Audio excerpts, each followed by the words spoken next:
Cuando encontré la caja de terciopelo vacía y me di cuenta de que mi hija había vendido el único collar que me quedaba de mi difunta esposa, pensé que jamás lo volvería a ver, pero fui a la casa de empeño para intentar recuperarlo, y el encargado me dijo con la voz temblándole: «Señor, no va a creer lo que encontramos cuando abrimos el relicario del dije». Este secreto reveló la verdadera cara de mi familia y cambió mi vida para siempre. Pero antes de continuar, asegúrate de ya estar suscrito al canal y escribe en los comentarios: ¿desde dónde estás viendo este video?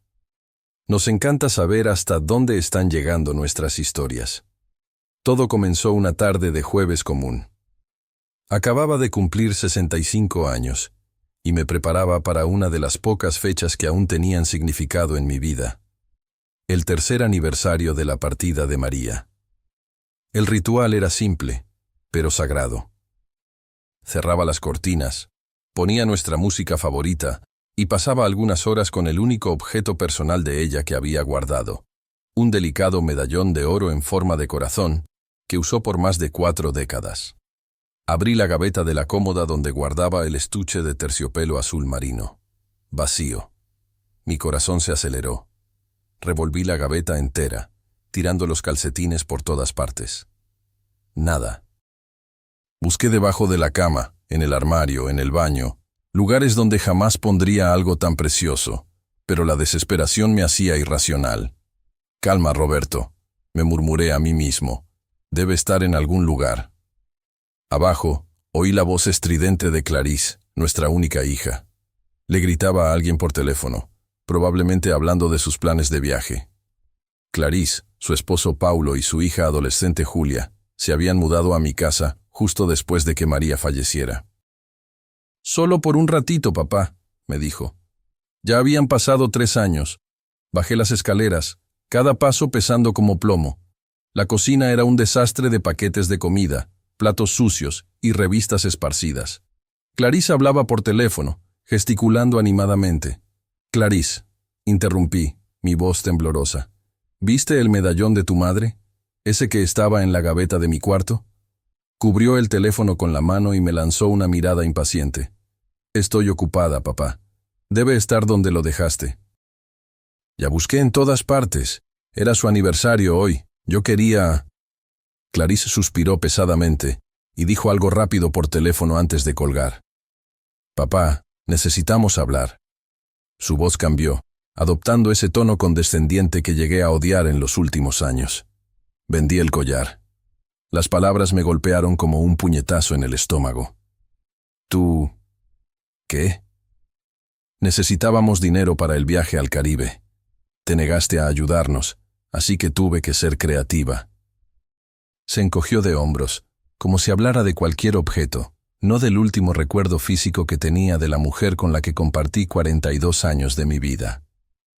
«¿Cómo pudiste?» Mi voz falló. Era lo único de ella que guardé. «Por favor, papá». Puso los ojos en blanco. «Mamá lleva muerta 3 años. Necesitas superarlo. Además, solo era un collar viejo».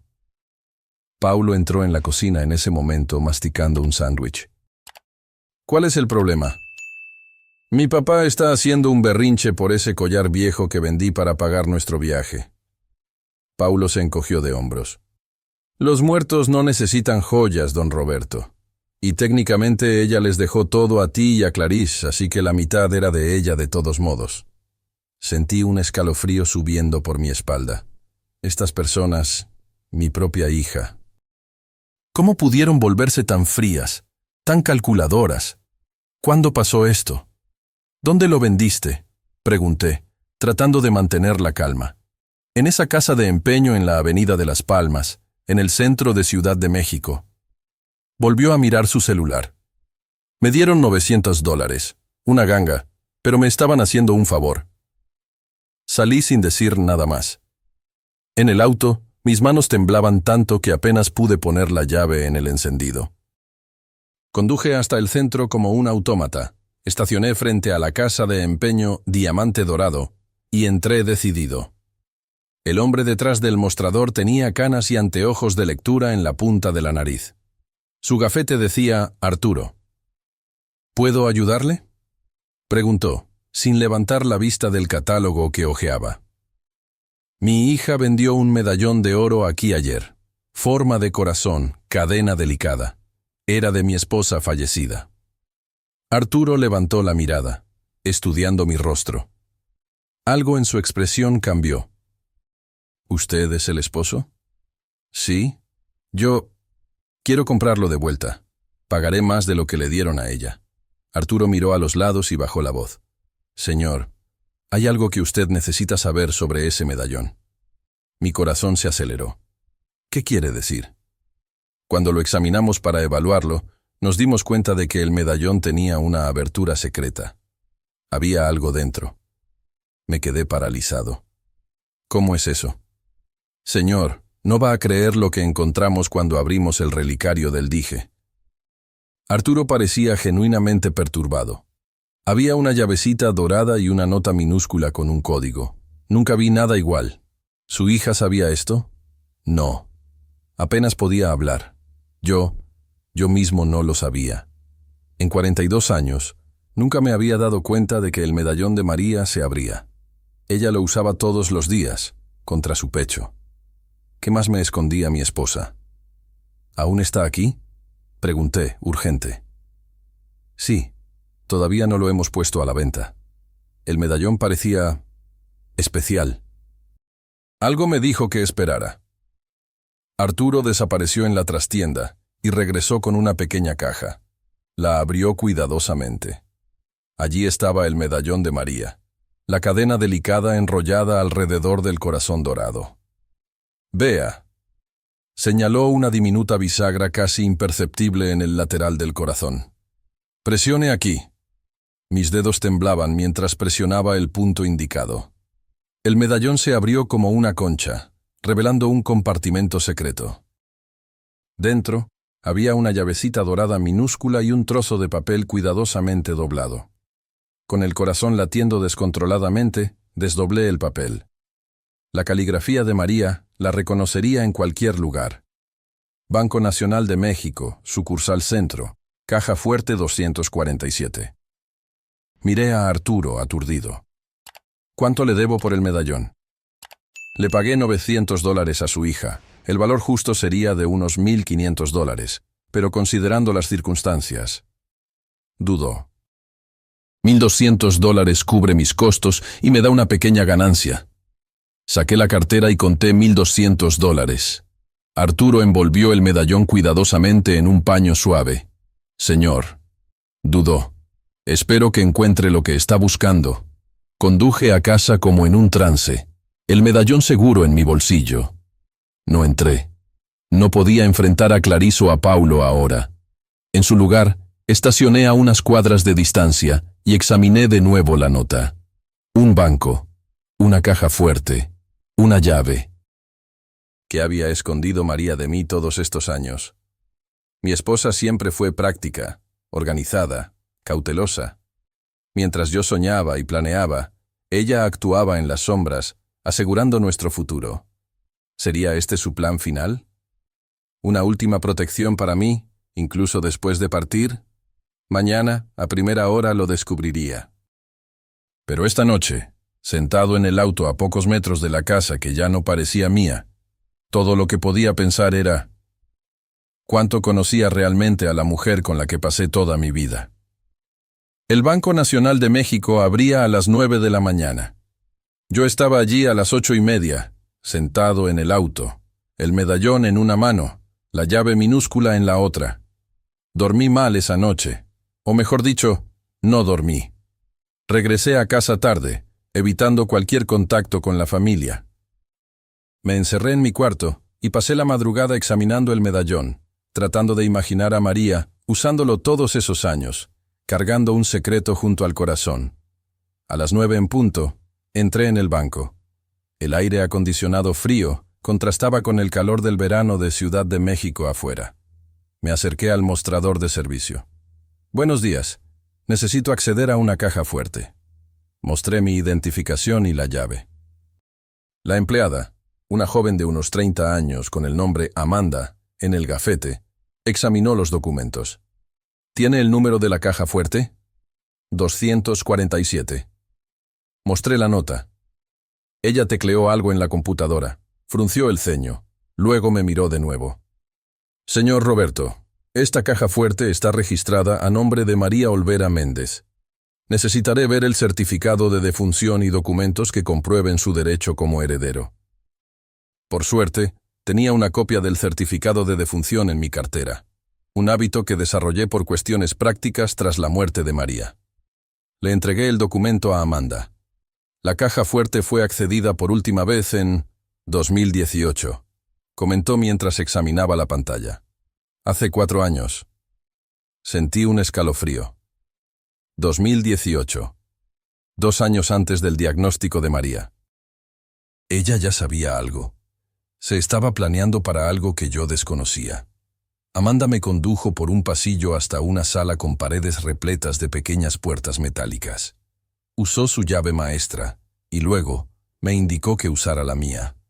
La pequeña puerta se abrió, revelando una caja metálica rectangular. «Puede usar la sala privada», señaló una puerta. «Estaré afuera cuando termine». Cerré la puerta detrás de mí y puse la caja sobre la mesa. Respiré hondo antes de abrirla. Dentro, encontré varios sobres organizados meticulosamente, cada uno etiquetado con mi nombre seguido por instrucciones específicas de cuándo debían ser abiertos.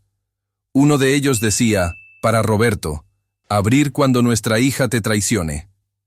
Otro, para Roberto, abrir cuando necesites empezar de nuevo.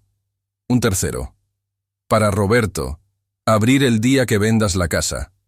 Y había más, al menos 10 sobres en total. Bajo los sobres, había fajos de dinero. Conté rápidamente, casi $30,000 en billetes de 100. Y en el fondo de la caja, una carpeta con documentos inmobiliarios y bancarios. Mis manos temblaban cuando abrí el sobre marcado como, para Roberto, abrir cuando nuestra hija te traicione.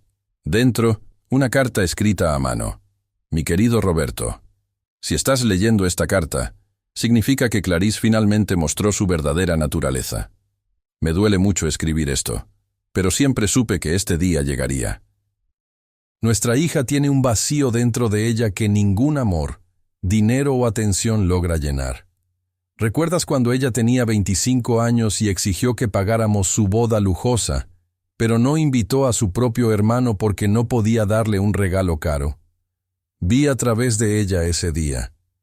Vi el cálculo en sus ojos, la manera en que evaluaba a las personas solo por lo que podían ofrecerle. Tú siempre quisiste creer lo mejor de ella. Es una de las razones por las que te amo tanto, tu capacidad de ver bondad incluso donde no existe, pero ahora necesitas ver la verdad. Ahorré este dinero durante años, sin que lo supieras. Pequeñas cantidades de mi salario como enfermera, horas extras que hice cuando pensabas que yo estaba solo dedicada al hospital. Guardé todo para el día en que necesitaras protegerte de ella, porque, mi amor, estoy segura de que tras mi partida, Clarice te verá solo como un recurso a ser explotado. Paulo la incentivará. Van a drenar todo lo que puedan de ti, tu dinero, tu casa, tu paz. Usa este dinero para empezar de nuevo, para protegerte. La casa es tuya. La vida es tuya. No permitas que la culpa o el sentido de obligación te conviertan en víctima. Siempre fuiste el más amable, el más generoso, el más confiado. Ahora necesitas ser fuerte. Siempre tuya, María. Lágrimas rodaban por mi rostro cuando terminé de leer. ¿Cómo lo supo? ¿Cómo María había predicho exactamente lo que pasaría? Guardé cuidadosamente la carta de vuelta en el sobre. Examiné los otros, pero resolví no abrirlos aún. Cada uno tenía su momento designado, y yo respetaría los deseos de María. Puse el dinero, la carpeta de documentos y los sobres en mi portafolio. Cerré la caja fuerte y volví al vestíbulo del banco. ¿Encontró lo que buscaba, señor? Amanda preguntó educadamente. Sí. Mi voz estaba firme, diferente. Más de lo que imaginaba. En el camino a casa, me detuve en una cafetería. Me senté en una mesa de la esquina y pedí un café fuerte. Necesitaba pensar. María no solo me había dejado recursos, sino un plan, un camino para liberarme. Abrí la carpeta nuevamente y examiné los documentos. La escritura de la casa estaba solo a mi nombre. María había insistido en ello hace años, cuando hicimos la compra. Es mejor simplificar las cosas, dijo en aquel momento. Ahora entendía la verdadera razón. También había extractos bancarios, registrando pequeños depósitos regulares en una cuenta que yo desconocía. A lo largo de 20 años, María había acumulado una pequeña fortuna, centavo a centavo. Miré por la ventana de la cafetería, observando a la gente pasar, viviendo sus vidas normales. Hace 3 años, yo también tenía una vida normal, o al menos pensaba que sí. Ahora, todo parecía un sueño distante. Tomé el celular y marqué un número que había encontrado entre los documentos de María. Oficina de la doctora Elena Vázquez. Una voz femenina contestó. Me gustaría programar una consulta con la doctora Elena. Soy Roberto Méndez. Mi esposa, María Olvera Méndez, era cliente de ella. Hubo una pausa al otro lado de la línea. Ah, sí, señor Méndez. La doctora Elena mencionó que usted podría ponerse en contacto. Ella puede atenderlo hoy a las 15:00. ¿Sería posible? Sí, allí estaré. Colgué intrigado. ¿María había preparado incluso esto? ¿Quién era esta abogada? ¿Y por qué estaba esperando mi contacto? Pagué el café y volví al auto. No iría a casa aún. No estaba listo para enfrentar a Clarice y su familia. En su lugar, conduje hasta el parque Fundidora donde María y yo solíamos pasear en las tardes de domingo. Me senté en nuestro banco favorito, bajo un inmenso árbol de jacarandá, y abrí el medallón. Miré la foto minúscula dentro de él, María sonriendo, su cabello oscuro enmarcando su rostro en forma de corazón.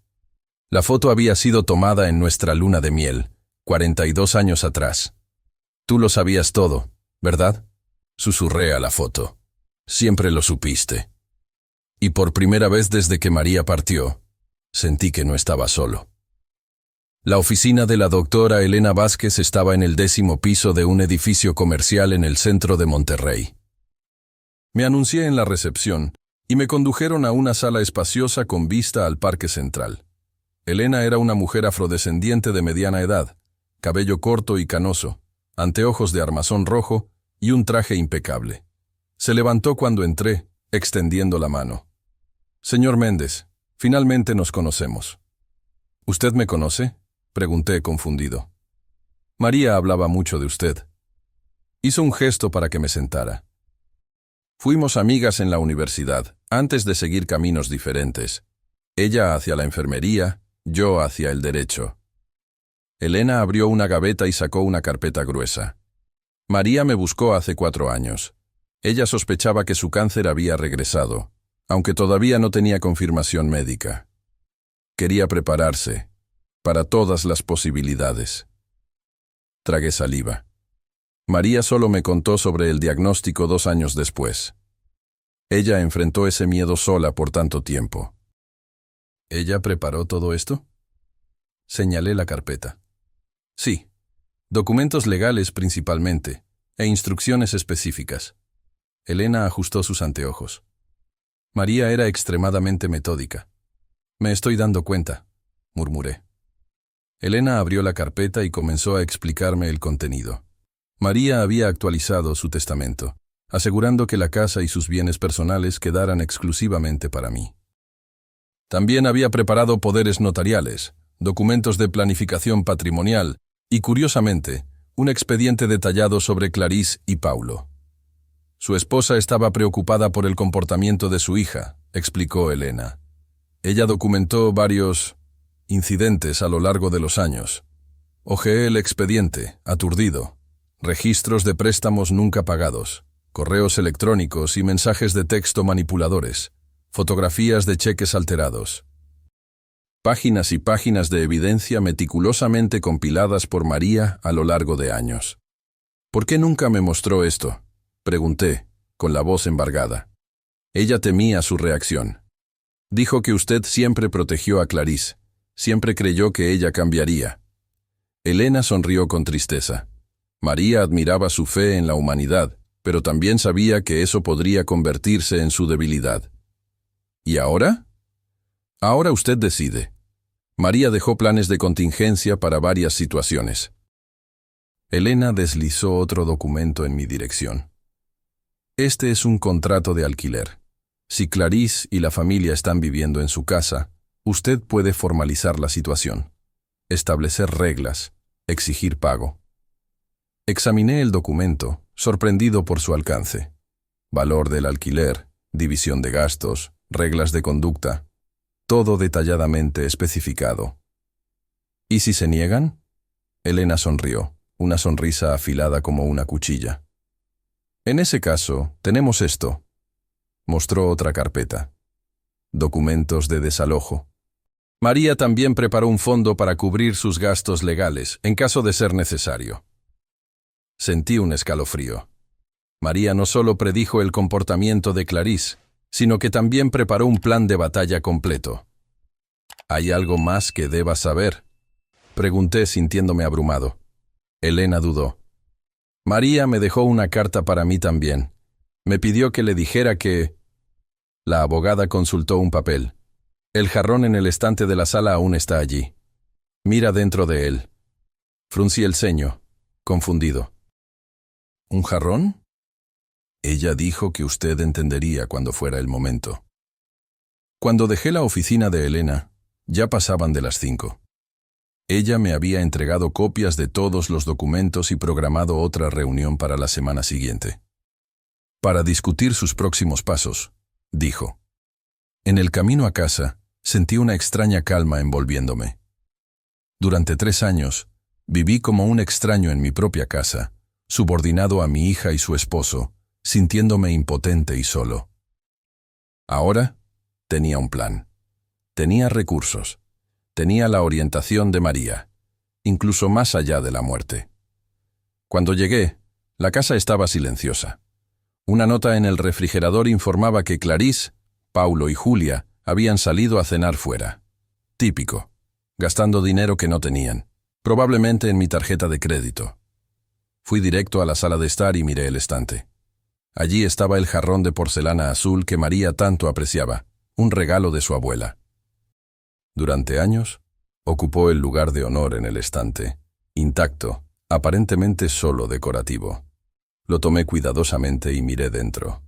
Vacío. Lo volteé. No cayó nada. Lo examiné más de cerca y noté algo extraño. El fondo parecía más superficial de lo que debería. Presioné ligeramente los bordes internos del jarrón y de repente, el fondo falso se soltó.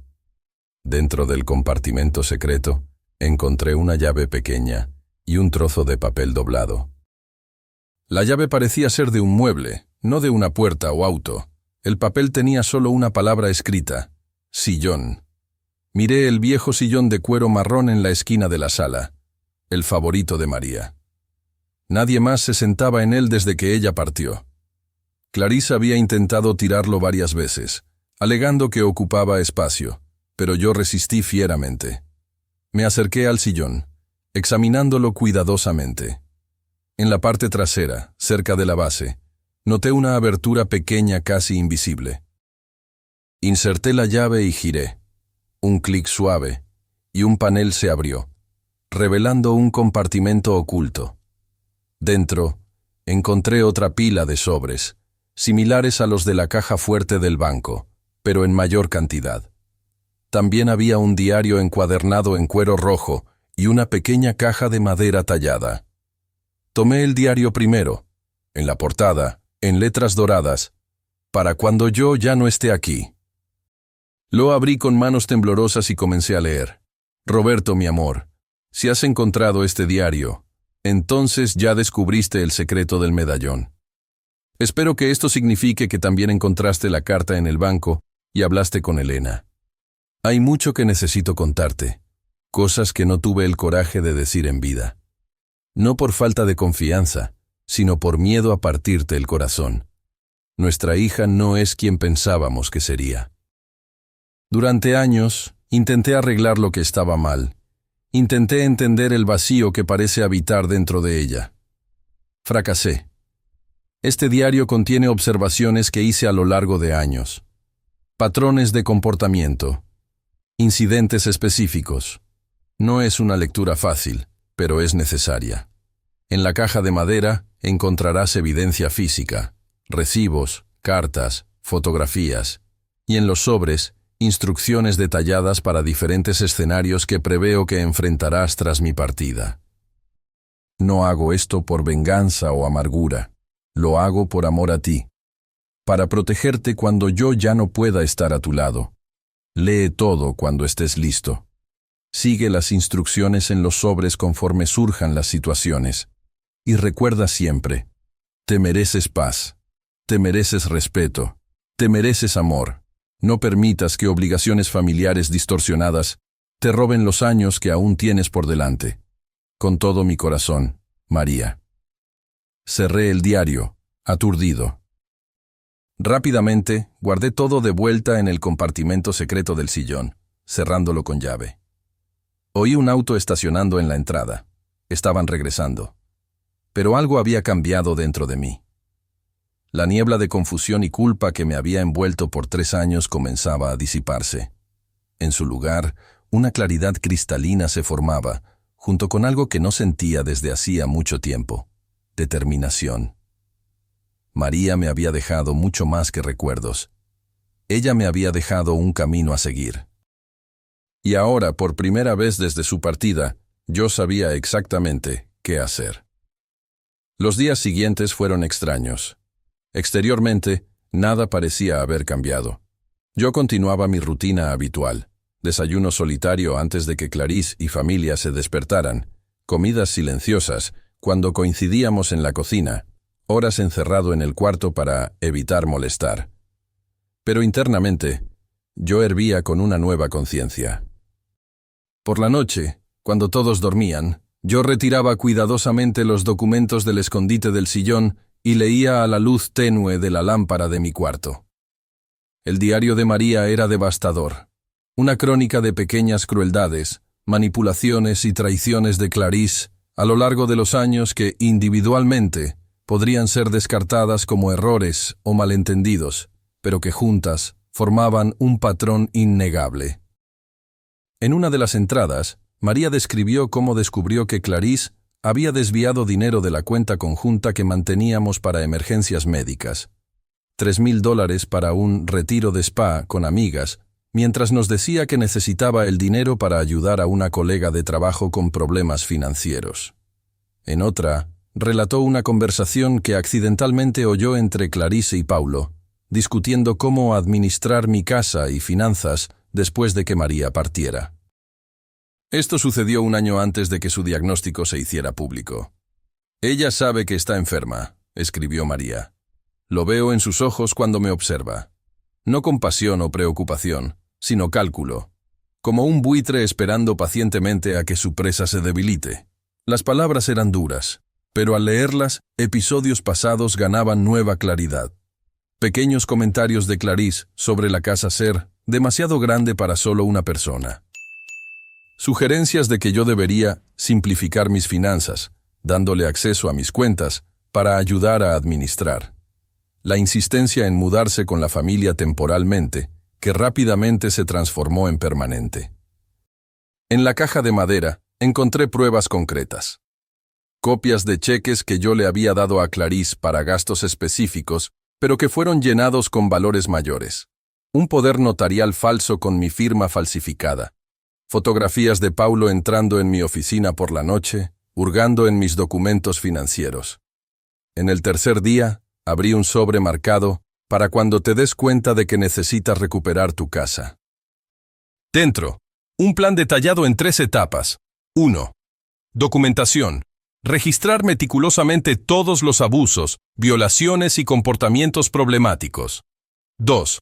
Preparación legal. Consultar a Elena sobre las mejores estrategias de desalojo, considerando las leyes de inquilinato. 3. Acción. Presentar el contrato de alquiler como primera opción. Si se niega, iniciar proceso formal de desalojo. En la mañana del 4.º día, comencé a implementar el plan. Compré una pequeña cámara de seguridad discreta y la instalé en mi cuarto, dirigida hacia la puerta. También adquirí una grabadora de voz que mantenía constantemente en el bolsillo. Comencé a documentar todo. Clarice hurgando en mi correspondencia, Paulo usando mi auto sin permiso, cuentas exorbitantes de tarjeta de crédito para compras que nunca se discutieron conmigo. Fotografié el deterioro de la casa, daños en las paredes, muebles rotos, el jardín que antes era mi orgullo ahora descuidado. Durante una semana recogí evidencia como un detective. Por la noche organizaba todo en carpetas, creando un registro cronológico y temático. En mi celular mantenía un diario de audio detallando incidentes y conversaciones. En el 10º día, programé otra reunión con Elena. Llevé todas las evidencias que había recolectado, junto con los documentos que María había dejado. Impresionante, comentó Elena, examinando mis carpetas organizadas. María estaría orgullosa de su meticulosidad. Aprendí de la mejor, respondí, sintiendo un extraño orgullo. Basado en lo que veo aquí, tenemos un caso sólido para desalojo por violación de confianza y abuso. Elena ajustó sus anteojos. Pero primero, seguiremos el enfoque sugerido por María, ofrecer el contrato de alquiler formal. Ella sacó de su carpeta un documento actualizado, un contrato de arrendamiento especificando el valor del alquiler, modesto por debajo del mercado, división de las cuentas de servicios públicos y reglas básicas de convivencia. ¿Y si se niegan? Entonces pasamos al plan B. Elena sonrió con determinación. Acción de desalojo por violación de propiedad y abuso de confianza. Con las evidencias que usted recolectó, tenemos un caso fuerte. Dejé la oficina de Elena con el contrato de alquiler en la carpeta y un plan claro en mente. Esa noche cené en silencio con la familia, si es que aún podía llamarlos así. Los observé mientras hablaban sobre sus planes, sus necesidades, sus deseos. Ninguna pregunta sobre mi día, mis sentimientos, mi vida. Era como si yo fuera un mueble de la casa, útil cuando era necesario, ignorado el resto del tiempo. 3 días después, un actuario judicial tocó a nuestra puerta. Clarice atendió, y yo observé desde la escalera mientras ella recibía los documentos formales. «¿Qué es esto?», preguntó ella, hojeando las páginas. «Un contrato de alquiler», respondí calmadamente, bajando los últimos escalones. «Si quieren seguir viviendo aquí, tienen que contribuir». Su rostro palideció, luego se enrojeció de rabia. «¿Es esto algún tipo de broma?» «No, Clarice. Viven aquí hace 3 años sin pagar un centavo. La casa es mía, y estoy estableciendo términos justos para su continuidad aquí». «Somos tu familia», prácticamente gritó. «La familia se cuida, no se explota», respondí, sorprendiéndome a mí mismo con la firmeza en mi voz. Paulo entró en ese momento, alertado por los gritos de Clarice. «¿Qué está pasando?» Clarice le tiró los papeles. «Mi papá nos está cobrando alquiler. ¡Alquiler! A su propia hija». Paulo examinó los documentos rápidamente, su rostro endureciéndose. «Esto no es legal, don Roberto. Usted no puede simplemente echarnos». «No estoy echando a nadie. Estoy estableciendo condiciones para que continúen aquí. $1,500 por mes, muy por debajo del mercado para una casa de este tamaño. Y dividir las cuentas de servicios. Me parece bastante justo». «¿Justo?» Clarice se rió amargamente. «¿Qué te pasó? ¿Desde cuándo te volviste tan mezquino?» «Desde que descubrí que mi propia hija vendió el único recuerdo de mi esposa para financiar unas vacaciones que no podía pagar». Sus siguientes palabras fueron cortantes. «Mamá está muerta hace 3 años. Tienes que superarlo». Sentí una calma extraña envolviéndome. «Tienes razón, Clarice. Estoy superándolo. Este contrato es parte de ello». En los días siguientes, la Guerra Fría se instaló en casa. Clarice y Paulo se negaron a firmar el contrato, pero tampoco hicieron mención de irse. Me ignoraban cuando estábamos en el mismo ambiente. Julia, siguiendo el ejemplo de sus padres, comenzó a tratarme como si fuera invisible. Continué documentando todo meticulosamente. Sus intentos de intimidación, las conversaciones rencorosas cuando pensaban que yo no podía oír, el deterioro deliberado de artículos de la casa. Una semana después de recibir el contrato, encontré a Paulo hurgando en mi oficina, revisando documentos financieros. La cámara que instalé lo capturó todo. La semana siguiente, me di cuenta de que mi correspondencia estaba siendo abierta antes de llegar a mis manos. Instalé otra cámara discreta cerca de la puerta de entrada y sorprendí a Clarice interceptando las cartas, incluyendo comunicaciones de Elena. El incidente decisivo ocurrió exactamente 2 semanas después de la entrega del contrato. Estaba preparando un té en la cocina cuando Paulo entró. Se posicionó deliberadamente demasiado cerca, bloqueando mi camino. Cuando intenté rodearlo, puso la mano en mi pecho y me empujó contra el mostrador.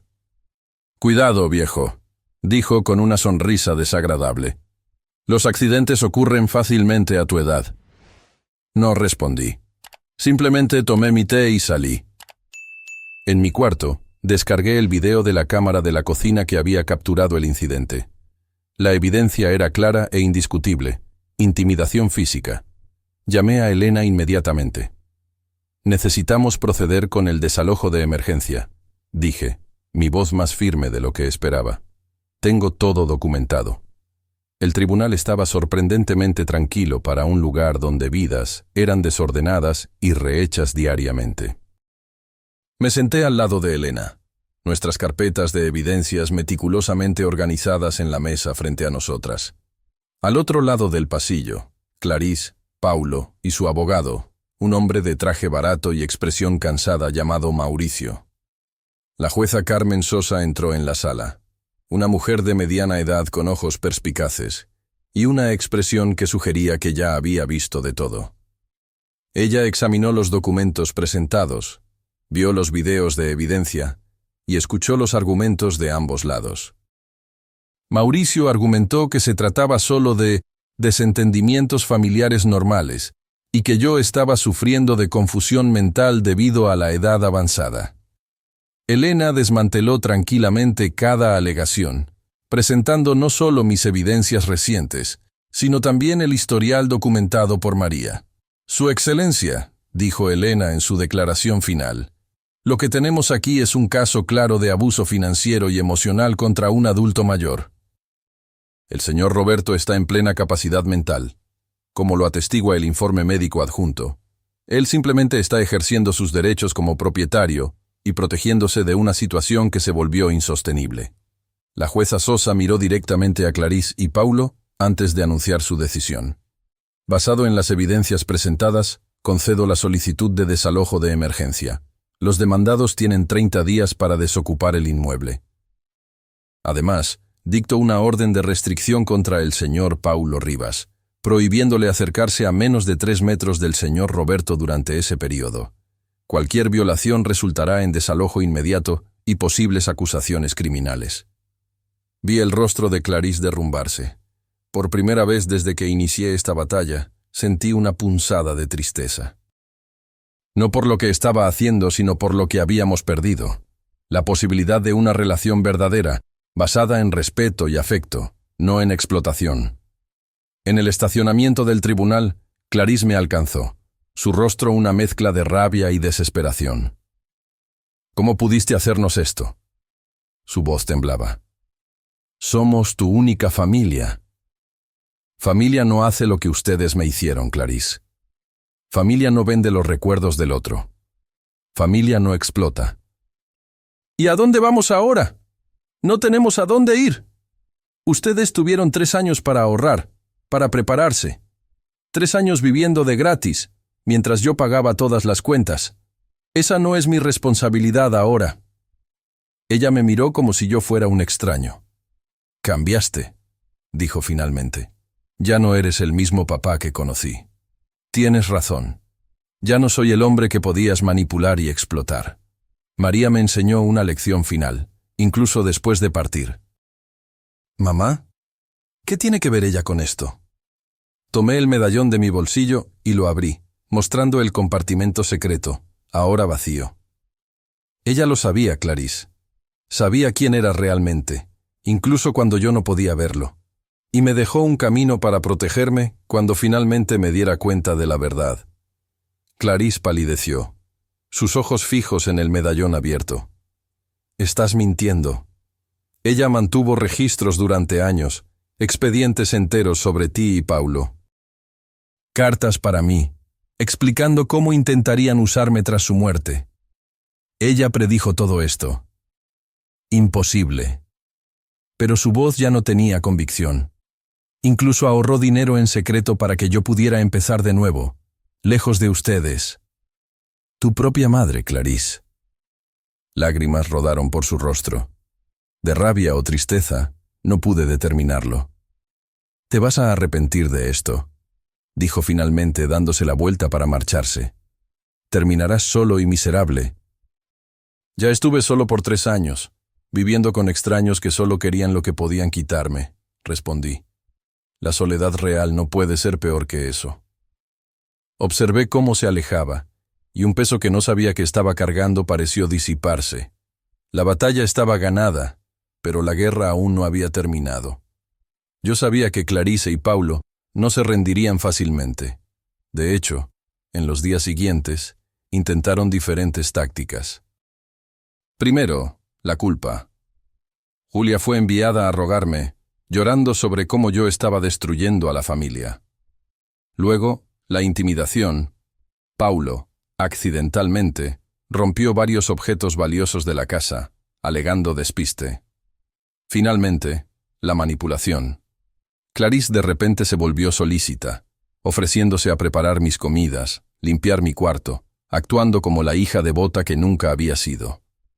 Me mantuve firme, documentando cada incidente, compartiendo todo con Elena. Y en mis momentos privados, continué leyendo el diario de María, descubriendo capas de previsión y protección que ella había establecido para mí. Uno de los sobres que encontré en el sillón tenía una inscripción diferente. Para Roberto, cuando decidas vender la casa. Lo abrí una noche, intrigado. Mi querido, si estás leyendo esto, llegó el momento en que te diste cuenta de que nuestra casa, a pesar de los recuerdos que contiene, se convirtió en una carga en lugar de un refugio. No te sientas culpable por ello. Los hogares están hechos de personas, no de paredes. Adjunto encontrarás el contacto de Rafael Torres, un agente inmobiliario de confianza que ayudó a mi tía cuando ella necesitó vender su casa rápidamente. Es honesto y eficiente. También adjunté información sobre un condominio tranquilo para personas mayores de 60 años en la colonia Condesa. Visité el lugar discretamente y creo que te sentirías bien allí, cerca del parque que amas, con un pequeño balcón para tus plantas y, lo más importante, paz. Recuerda, empezar de nuevo no es traicionar lo que tuvimos, es honrar la vida que aún tienes por delante. Con amor eterno, María. Me senté en el borde de la cama, sosteniendo aquella carta con manos temblorosas. ¿Cómo lo sabía? ¿Cómo María lograba predecir con tanta precisión cada encrucijada que yo enfrentaría? A la mañana siguiente, llamé a Rafael Torres. Una semana después, había un letrero de «Se vende» en el jardín delantero, para furia absoluta de Clarice y Paulo.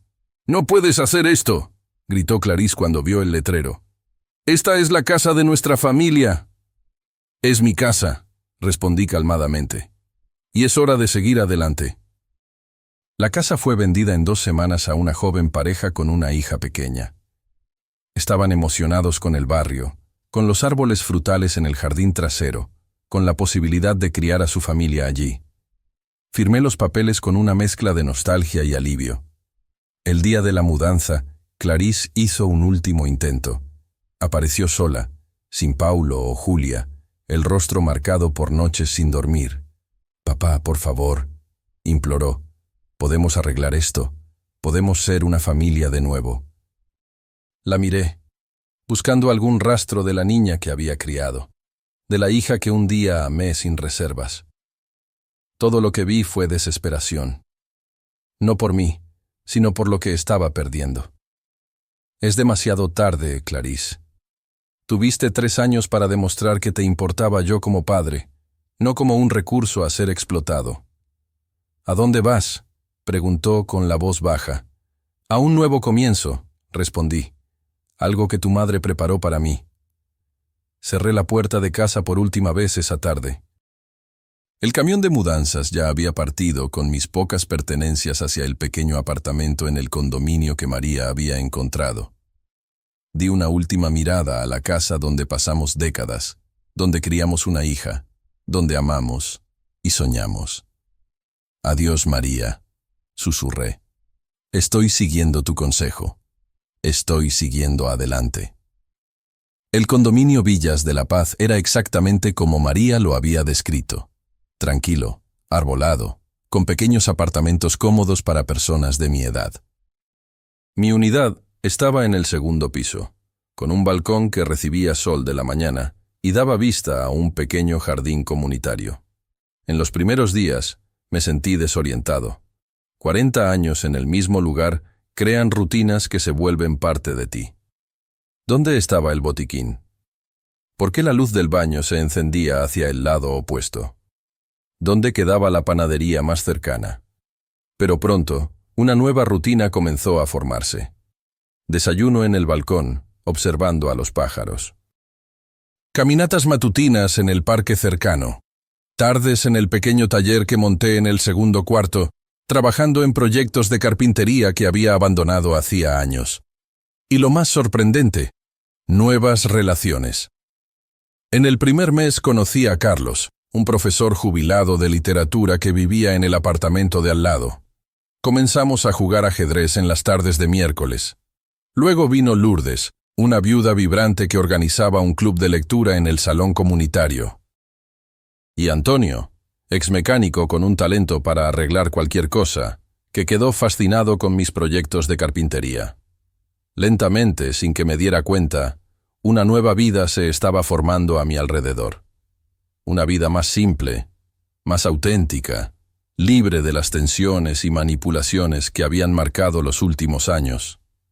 Clarice intentó contactarme algunas veces. Mensajes que no respondí. Llamadas que dejé ir al buzón de voz. No por rencor, sino por autopreservación. María tenía razón. Yo necesitaba proteger la paz que había conquistado. 6 meses después de la mudanza, recibí una carta formal del abogado de Clarice. Ella estaba impugnando el testamento de María, alegando que tenía derecho a parte de la casa, incluso si la escritura estaba solo a mi nombre. Elena respondió prontamente, presentando toda la documentación que María había preparado. El caso fue archivado rápidamente. En una tarde de domingo, casi un año después de encontrar el medallón, me senté en el balcón con el diario de María abierto en mi regazo. Releía sus palabras, no ya con dolor, sino con una apreciación profunda por su previsión y amor. Una entrada en particular llamó mi atención. Roberto siempre vio lo mejor en las personas. Es su don y su maldición. Él ve potencial donde otros ven solo fallas. Con Clarice, ese optimismo lo cegó para la verdad. Pero sé que cuando finalmente vea, él tendrá el coraje de actuar. Porque bajo la amabilidad hay una fuerza que pocos perciben. Estoy preparando este camino no para castigarla, sino para liberarlo. Para que sus últimos años sean vividos en paz, no en servidumbre. Él se lo merece. Merece florecer, incluso sin mí a su lado. Cerré el diario, sintiendo el calor del sol de la tarde en mi rostro. María tenía razón, como siempre. Yo estaba floreciendo. No de la manera que habíamos planeado juntos, sino de un modo que ella había cuidadosamente preparado para mí, incluso sabiendo que no estaría aquí para verlo. El medallón reposaba en una pequeña caja de roble que yo mismo había hecho, la primera pieza que completé en mi nuevo taller. A veces, en las noches más silenciosas, yo lo abría y miraba la foto de ella, contándole las novedades de mi día, compartiendo pequeñas alegrías y descubrimientos. En otras noches, simplemente sostenía el medallón cerrado contra el pecho, sintiendo su presencia de alguna forma. Ella me había dejado mucho más que un plan de escape o recursos financieros. María me dejó un futuro, una posibilidad de empezar de nuevo, que yo jamás habría imaginado por mi cuenta. Aquella noche, escribí una última entrada en mi propio diario, un hábito que desarrollé recientemente. Hoy entendí finalmente por qué María me escondió tanto mientras estaba viva. No fue por falta de confianza o por secretos oscuros. Fue por amor, el tipo de amor que protege, que planea, que previene. Ella sabía que yo no estaba listo para ver la verdad sobre Clarice, sobre nuestra familia. Sabía que yo necesitaría descubrirlo en mi propio tiempo, con mis propias experiencias.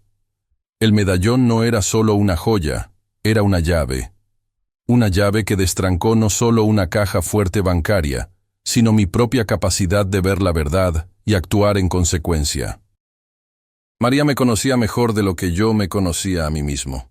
Hoy, casi 3 años después de su partida, me siento más cerca de ella que en los últimos años de su vida. A través de sus cartas, sus planes, su previsión, seguimos conversando, seguimos conectados, y por primera vez desde que ella partió, me siento verdaderamente en paz. No solo resignado, no solo sobreviviendo, sino viviendo, creando, conectando. Este es su último regalo para mí, y pretendo honrarlo cada día. Cerré el diario y miré por la ventana hacia el cielo estrellado. En algún lugar, más allá de aquellas estrellas, imaginé a María sonriendo, satisfecha porque su plan había funcionado, porque yo había encontrado mi camino de vuelta a la luz. El medallón de oro guardaba mucho más que un secreto. Guardaba una última lección de amor. Un amor que continuaba guiándome, incluso después de que ella partió. Un amor que, como el oro, no se oxidaba con el tiempo, no disminuía con la distancia, no se apagaba con la muerte. Un amor que, al final, me salvó. Ahora, si te gustó esta historia, haz clic en suscribirse y dime en los comentarios, ¿qué parte te dejó boquiabierto? Y no olvides hacerte miembro para tener acceso a videos exclusivos que no publico aquí. Te espero allí.